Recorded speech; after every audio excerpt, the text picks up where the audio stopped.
Hyperkaliémie, description et traitement. Lorsqu'une personne souffre d'hyperkaliémie, son taux de potassium dans le sang est au-dessus de la normale. Il existe différents traitements pour rétablir l'équilibre. L'hyperkaliémie est une altération du taux de concentration de potassium dans le sang. Dans ce cas-là, il y a un excès de potassium. Quand, au contraire, il y a un manque de potassium, on parle d'hypokaliémie. Il est nécessaire d'avoir à l'esprit que l'hyperkaliémie est constatée lorsque le taux de concentration de cet électrolyte est supérieur à 5,5 mmol, L. Qu'est-ce que le potassium? À quoi ça sert? Le potassium est un élément chimique dont le symbole dans le tableau périodique est le K. C'est un métal alcalin mou qui dispose de fonctions importantes, tant au niveau musculaire qu'au niveau du système nerveux. Par ailleurs, ce métal alcalin est également un électrolyte, tout comme le calcium et le chlore. Ces électrolytes participent à l'équilibre de la pression et de la concentration de substances à l'intérieur et à l'extérieur des cellules. Voici donc les rôles les plus importants joués par cet élément dans l'organisme.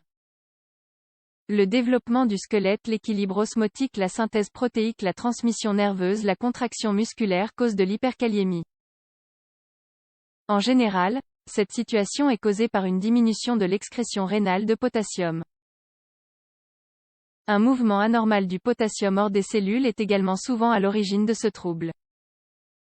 Plusieurs facteurs contribuent au développement de l'hyperkaliémie. On peut, entre autres, lister les suivants. Augmentation de l'ingestion de potassium, administration de certains médicaments qui ont un impact sur l'excrétion rénale de potassium, lésion rénale aiguë, néphropathie chronique. Une autre cause de cette altération peut être la présence d'acidose métabolique, comme celle que l'on trouve chez les patients qui souffrent d'acidocétose diabétique. Par ailleurs, la pseudo-hyperkaliémie, l'augmentation artificielle de potassium, peut également dégénérer en hyperkaliémie. Elle peut être causée par l'application prolongée d'un garrot ou lorsque l'on serre le poing de façon excessive pendant une prise de sang. De même, la thrombocytose est parfois à l'origine de la pseudo-hyperkaliémie. En effet, le potassium qui se trouve dans les plaquettes se libère pendant la coagulation. Symptômes. Dans la plupart des cas, l'hyperkaliémie passe inaperçue. Ce qui implique que la variation des taux de potassium n'est décelée par aucun symptôme et, en conséquence, seul un examen biologique peut la détecter. Dans les cas où il y a des symptômes, ceux-ci dépendent de la gravité de l'hyperkaliémie et de la rapidité de son apparition. En règle générale, les premiers symptômes sont les suivants. Faiblesse musculaire, tremblement au niveau des bras ou des pieds, fourmillement, paresthésie des doigts de la main ou des pieds.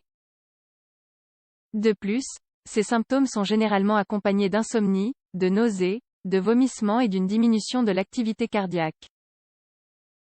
Dans les cas les plus graves, le patient peut souffrir d'arythmie cardiaque. C'est dû au fait que le cœur est un organe qui a besoin de potassium pour se contracter et pour le déroulement correct de ses fonctions. Lorsque nous parlons d'arythmie, nous faisons référence à ce trouble lors duquel le rythme cardiaque affecte la fréquence, l'intensité et la régularité des impulsions nerveuses. Comment diagnostiquer l'hyperkaliémie? Cette affection peut s'identifier en mesurant la concentration sérique des électrolytes par rapport au taux de contrôle. Cette vérification se fait lorsqu'un électrocardiogramme est effectué sur un patient et que l'on observe les variations de cette concentration. Les patients, dont les résultats d'électrocardiogramme sont altérés, sont habituellement ceux qui souffrent d'insuffisance rénale, d'insuffisance cardiaque avancée, d'obstruction urinaire et se traiter avec les inhibiteurs de l'enzyme de conversion de l'angiotensine, IEC. En définitif, pour réaliser un diagnostic correct, il faut réaliser les tests suivants. Mesure de la kaliémie ECG, révision de la liste des médicaments consommés, évaluation de la fonction rénale. Quel traitement? L'objectif de tout traitement sera de réduire le taux de potassium dans le sang. De plus, ceux-ci viseront également à éradiquer l'origine de ce dérèglement, comme, par exemple, l'arrêt de la prise de médicaments hyperkaliémiants. Dans les situations où l'augmentation du taux de potassium est modérée, on met en place un traitement pour le réduire, par exemple, on administre certains médicaments comme les résines échangeuses de potassium.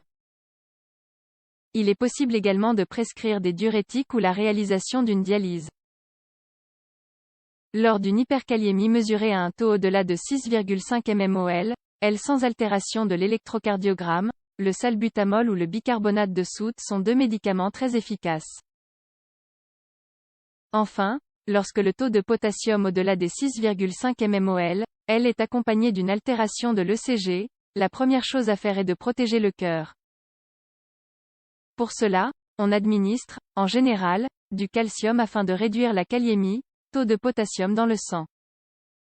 Toutes les informations partagées dans cet article n'excluent pas de se référer immédiatement à un médecin si vous décelez un quelconque symptôme de cette maladie. Seul le spécialiste peut vous recommander le meilleur traitement.